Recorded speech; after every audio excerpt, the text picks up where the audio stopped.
I must admit that I too, among hundreds of millions of educated people, was under the impression that the African slave trade was the sole responsibility of the Christian Europeans, the white race.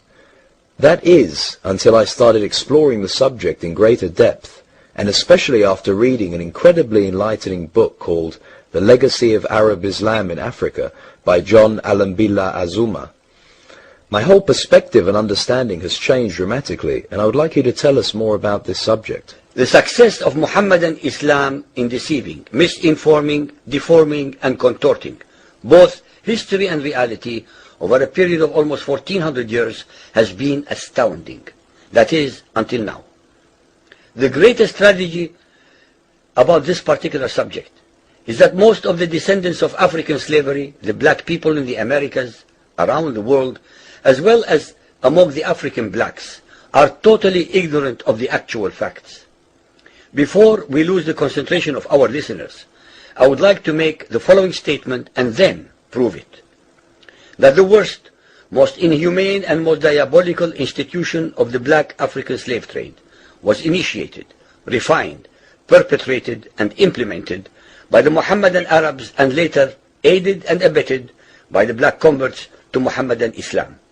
I predict that, as usual, the two subcultures, those of denial of facts and of political correctness, will attack us without once disproving a single statement and or conclusion that we make.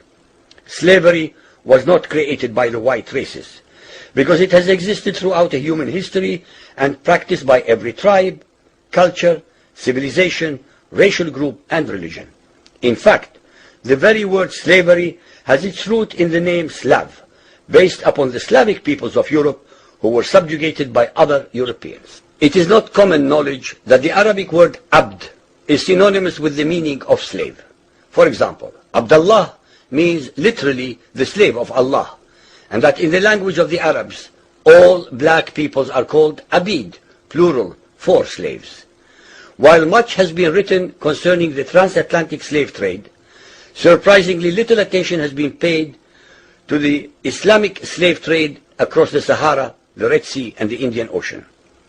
While the European involvement in the African transatlantic slave trade to the Americas lasted for just over 3 centuries, the Arab involvement in the African slave trade has lasted 14 centuries, and in some parts of the Mohammedan world is still continuing to this day.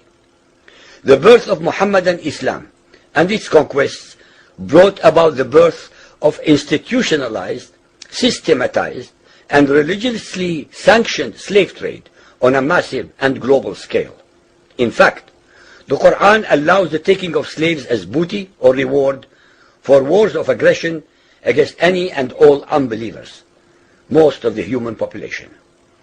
This has led to an enormous number of so-called holy wars, jihad in Arabic. There was and is absolutely nothing holy about these wars, which are primarily to plunder, slaughter, rape, subjugate, and rob other human beings of their wealth, produce, freedom, and dignity. Mohammedan Muslim states and tribes attacked other non-Muslim groups to achieve these objectives. Although Islamic jurisprudence laid down regulations for the treatment of slaves, however, incredible and heinous abuses have occurred throughout the history of Mohammedan Islam. By the Middle Ages, the Arabic word abd was in general used to denote a black slave, while the word mamluk referred to a white slave. Ibn Khaldun, 1332 to 1406, the preeminent Islamic medieval historian and social thinker, wrote, "The Negro nations are, as a rule, submissive to slavery, because they have attributes that are quite similar to dumb animals." It should also be noted that black slaves were castrated based on the assumption that the blacks had an ungovernable sexual appetite. When the Fatimid Caliphate came to power in Egypt, they slaughtered all the tens of thousands of black military slaves and raised an entirely new slave army. Some of these slaves were conscripted into the army at age 10. From Persia to Egypt to Morocco, slave armies from 30,000 to up to 250,000 became commonplace. The Islamic slave trade took place across the Sahara Desert, from the coast of the Red Sea, and from East Africa across the Indian Ocean. The Trans-Sahara trade was conducted along 6 major slave routes. Just in the 19th century, for which we have more accurate records, 1.2 million slaves were brought across the Sahara into the Middle East, as well as a further 450,000 down the Red Sea and 442,000 from the East African coastal ports. That is a total of 2 million black slaves just in the 1800s. At least 8 million more were calculated to have died before reaching the Muslim slave markets. A comparison of the Islamic slave trade to the American slave trade reveals some extremely interesting contrasts. While 2 out of every 3 slaves shipped across the Atlantic were men, the proportions were reversed in the Islamic slave trade. 2 women for every man were enslaved by the Muslims. While the mortality rate of slaves being transported across the Atlantic was as high as 10%, the percentage of slaves dying in transit in the Trans-Sahara and East African slave market was a staggering 80 to 90%. While almost all the slaves shipped across the Atlantic were for agricultural work, most of the slaves destined for the Muslim Middle East were for sexual exploitation as concubines, in harems, and for military service. While many children were born to the slaves in the Americas, the millions of their descendants are citizens in Brazil and the United States of today. Very few descendants of the slaves that ended up in the Middle East survived. While most slaves who went to the Americas could marry and have families, most of the male slaves destined for the Middle East were castrated, and most of the children born to the women were killed at birth. It is estimated that possibly as many as 11 million Africans were transported across the Atlantic, 95% of which went to South and Central America, mainly to Portuguese, Spanish, and French possessions.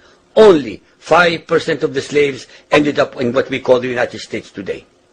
However, a minimum of 28 million Africans were enslaved in the Muslim Middle East.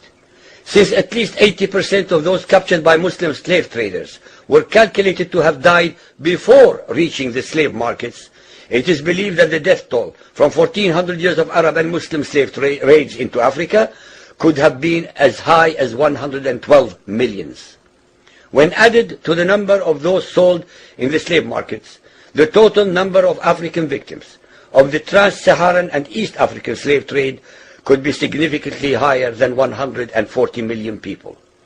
What is obscene about this whole subject is the Muhammadan, Muslim, and Arab culture of denial regarding their complicity in the African slave trade, as well as the ignorance of black Muslims about the reality of their past and present conditions. The statistics and reports above are based upon the logbooks kept at the African slave ports, ship logs, travelers' reports, eyewitness accounts, etc. Ladies and gentlemen, the facts and reality of Muhammadan Islam's complicity in the slave trade and their inhuman depravity are infinitely more devastating, more staggering, and more incomprehensible than all the nightmare fictions in the world.